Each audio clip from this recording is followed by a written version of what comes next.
balcony to distract Indara, who rescues Kella. Family crest woven into heirloom overcoat. Kesmer Faludi, Reshtini proboscis. A charming gossip, Kesmer Faludi hoodwinks visitors into covering his bill and can go days without paying for a meal. He is unaware that his bottomless nickname refers to his gluttonous appetite. Expanding smock of stretch fabric, Udan conifer wood, noodle shop chopsticks, bihun and basco, Rosidians are plant-based life forms that start life as buds on a singular stalk.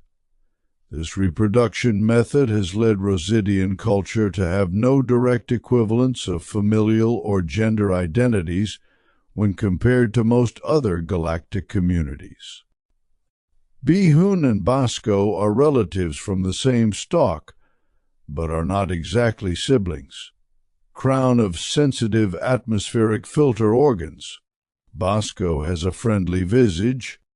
Corrugated bellow plates aid with breathing. Kabuk and Jr. Kabuk, the current proprietor, has resisted naming or overly customizing the noodle shop out of superstition, as he believes Lomi US Chi haunts the premises. Kabuk is a Drizar with wide-set eyes that allow him to attend to multiple guests while watching out for his young son. Secret Spices Shaker. May Anasea, driven by vengeance and a hunger for power that will protect her from loss, May Anasea has struck a devilish bargain with a mysterious mentor. The stranger's promise is to hone her natural abilities and to make her an acolyte. To prove her mettle, Anasea must do the seemingly impossible, to kill a Jedi, but to do so without a weapon. To that end, Anasea has been perfecting her innate skills through rigorous training. She is a lithe, silent assassin who can burst forward with intense physical power, calling upon the Force to give her a deadly edge. May's targets are 4 Jedi who visited her home planet of Brendok 16 years earlier, bringing with them death and destruction. From her personal perspective, the Jedi encounter resulted in her home ablaze, her people dead, and her twin sister vanished. Time and anger have concentrated this point of view into a searing memory that drives her into murderous action.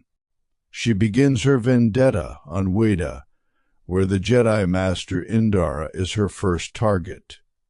Clasp hardware with integrated signal booster. Adjustment buckle. May's supply bag, mechanical assassin's essentials. May travels light to give her the mobility required for swift escapes. Her larger expedition supply bag is for extended journeys, such as her trek through the Kolfar forests.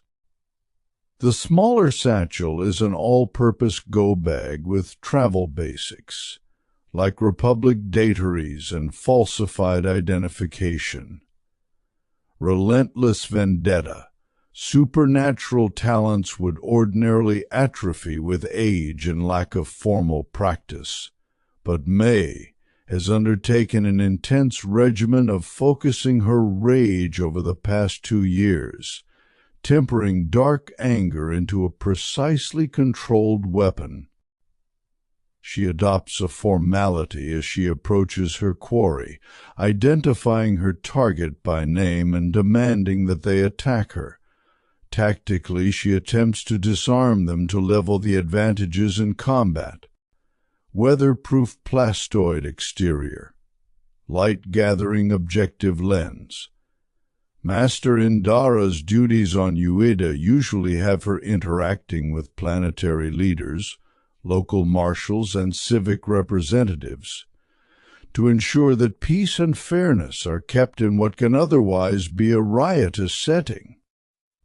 Though such diplomacy takes up most of her time, She much prefers the more grounded atmosphere of the Point Ueda noodle shop, and hearing from local traders and passers-through to get unvarnished truths and agenda, free reports of what's really going on.